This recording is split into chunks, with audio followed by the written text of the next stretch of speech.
दोस्तों, आज की कहानी है बड़ी भाभी। आप अलग अलग रहोगे तो मैं मायके नहीं आऊंगी। दोस्तों, कहानी शुरू करने से पहले अगर आपने चैनल को सब्सक्राइब नहीं किया हो तो कर लीजिए ताकि आपके पास पहुंच सके हर नया वीडियो। मम्मी इतना बुला रही हैं, सरिया चली जाओ ना। आज मेरे भी फोन पर फोन करके कह रही थी कि जाने सरिया क्यों नाराजी आना नहीं चाहती, कहीं कुछ बुरा तो नहीं लग गया उसे।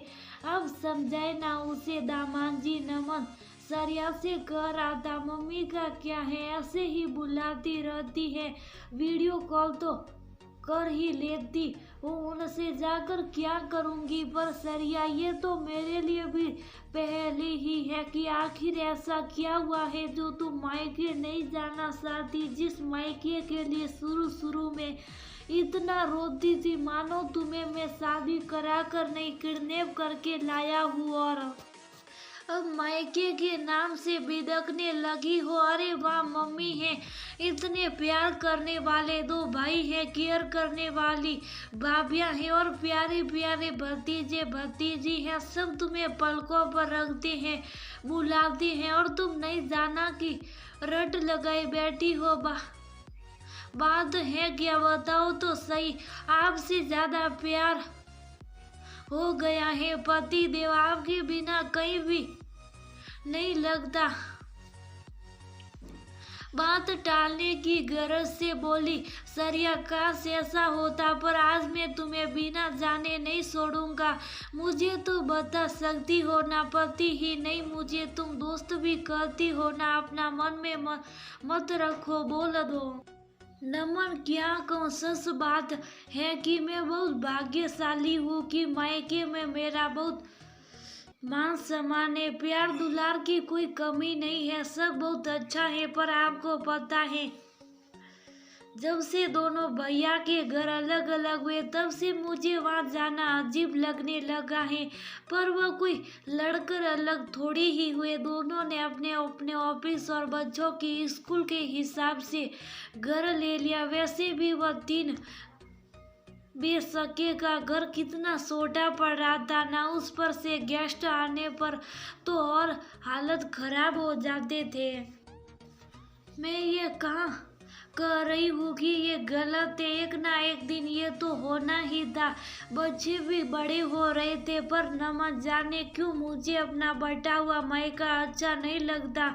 8 दिनों के लिए जाती हूँ, उसमें 4 दिन एक जगह, फिर सामान बांधो 4 दिन कहीं और, या फिर कभी यहाँ तो कभी वहाँ भागा दौड़ी मची रहती है। मन में लगता रहता है, यहाँ ज्यादा रही तो उसे बुरा लगेगा, वहाँ कम रही तो उसे खराब लगेगा।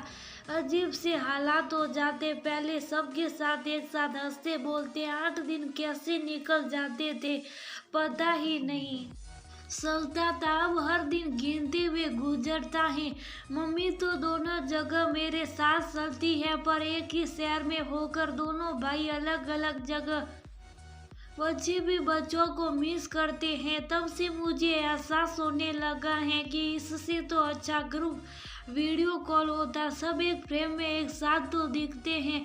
अच्छा जी, तो ये बात है, मैडम को पूरा मायका चाहिए, बटा हुआ नहीं, जो शायद अब संभव ही नहीं। हम कहकर नमन ने बात को वही विराम दे दिया। लगभग 8 दिनों बाद एक दिन सरिया 3 साल के वंश को खाना खिला रही थी, तभी डोरबेल बजी। छोटे भैया, आप अब छुट्टी नहीं आएगी तो आना पड़ेगा ही ना। शाही पानी के बाद भैया बोले, अब सर तो अपना और वंश का सामान समेट ले, रात वाली ट्रेन का रिजर्वेशन करवाता आया हूँ। पर भैया मैं कैसे, और नमन जी से मैं अभी फोन पर बात करता आया हुआ हूँ, वह ऑफिस से जल्दी आ जाएंगे। सरिया को ना उगलते बना रहा था ना फिर निकलते। अब भैया लेने आ गए थे तो ना भी कैसे करे और जाकर यहाँ से वहाँ दौड़ती रही, वह भी मन नहीं था। नमन को जब सारी बात उसने बता दिया था तो कम से कम उसे ही तो भैया से बहाना बना देना सही था ना। सर यार, भैया लेने आ गए तो मैं क्या करता, तुम चली जाओ, मैं 1-2 दिन में ही तुम्हें लेने आ जाऊंगा। नमन ने आश्वासन दिया तो सरिया जाने को तैयार हो गई। रात भर ट्रेन में सोचती रही कि आज और कल 2 दिन छोटे भैया के घर रह जाएगी, पर और चौथे दिन बड़े भैया के घर, और उसी दिन नमन को बुलाकर 5वें दिन निकल जाएगी। पर सुबह स्टेशन पर उतरते ही बड़े भैया को गाड़ी लेकर खड़ा देख वह सोच में पड़ गई। दोनों भाइयों ने तब तक सामान गाड़ी में रख दिया। गाड़ी बड़े भैया के घर पर ही रोकी।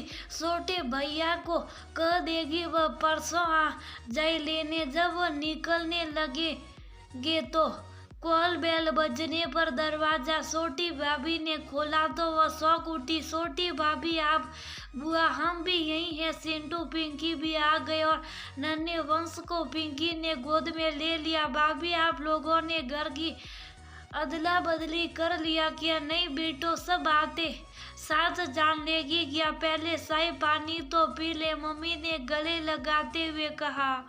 सरिया दीदी, आप तो हमें भूल ही गई थी, बड़ी भाभी ने शिकायत लगाई। तब तक भतीजा रंजत भी आ गया। आज बच्चों का स्कूल नहीं है क्या? कल से गर्मी छुट्टी शुरू हो गई ना हमारी बुआ, रंजत बोल पड़ा। सबको एक साथ देखकर कितना अच्छा लग रहा, पहले वाली फीलिंग आ रही है। बोलते बोलते सरिया का गला भर आया। अब यही फीलिंग हमेशा आएगी सरिया तुझे, तू जब जब अपने मायके आएगी। बड़े भैया की इस बात पर सरिया शौक उठी। तेरे भाइयों को जब से पता चला कि तेरे न आने की वजह क्या है, तब से ये योजना बनाने में लग गए। संयोग से बच्चों की छुट्टी भी शुरू हो रही थी, तो अब से सबने सोचा है कि जब जब तू मायके आएगी तो दोनों परिवार तुझे इकट्ठे मिलेंगे, कभी इस घर पर तो कभी उस घर पर। रही इनके ऑफिस की बात, तो जिस भाई के घर रहना होगा वो अपना दफ्तर कर लेगा, दूसरा भाई छुट्टी ले लेगा। माँ ने बताया तो सरिया की आंखें भर आई। आप लोग इतना कर रहे मेरे लिए, अब तो हमसे कुछ मांगने थोड़ी ही आती है बहन, तो क्या इतनी सी खुशी भी नहीं दे सकते तुझे? बड़े भैया भी भावुक हो उठे। और हाँ, इस बहाने हम दोनों भाई, दोनों देवरानी जेठानी और तीनों बच्चों को भी तो साथ रहने का मौका मिल जाया करेगा ना। सरिया, तो एक साथ इतने इतने फायदे, छुट्टी और पर्व त्योहार का मजा तो साथ में ही आता है ना। छोटे भैया ने भी जोड़ा। थोड़ी देर पहले सरिया को नमन पर गुस्सा आ रहा था कि एक बात भी पेट में पचती नहीं इनके, पर भाइयों की बातें सुनकर उसका मन द्रवित हो उठा। कई बार रिश्तों के बीच की सूफी या अबलोपन रिश्तों को खो जाता है। हम अपनी अधूरी ख्वाहिशों को किसी से बांटते नहीं और वह हमेशा के लिए अधूरी ही रह जाती हैं। ये सब ना होता तो धीरे धीरे उसका मायका भी छूट जाता और एक एक करके सारे अपने भी। नमन ने उससे खत्म कर उसके बटे हुए मायके को फिर से एक कर लिया तो एक थैंक्स तो बनता है। सोच कर वह फोन लगाने लगी।